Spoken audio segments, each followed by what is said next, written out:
রাজধানীর আদাবর এলাকার শ্যামলী হাউজিং এর দ্বিতীয় প্রকল্পে বেরি বাঁধ সংলগ্ন একটি ভাঙাড়ির দোকানে পুরনো গ্যাস সিলিন্ডার থেকে ছড়িয়ে পড়া বিষাক্ত গ্যাসে একজনের মৃত্যু হয়েছে। অসুস্থ হয়ে চিকিৎসা নিয়েছেন আরও 14 জন। সোহরাওয়ার্দী হাসপাতালের পরিচালক ডাক্তার শফিউর রহমান জানান, কার্বন মনোক্সাইড গ্যাসের বিষক্রিয়ায় এটি ঘটেছে বলে ধারণা করা হচ্ছে। আমাদের এখানে এখন পর্যন্ত 14 জন রোগী চিকিৎসা নিয়েছেন, যার 9 জন চিকিৎসা নিয়ে বাসায় চলে গেছেন।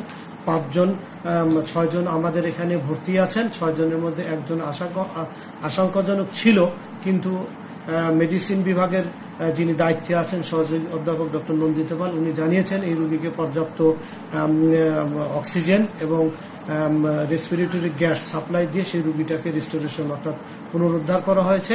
রোগীগুলো আশা করি এখন সব রোগীগুলো আশঙ্কামুক্ত আছে।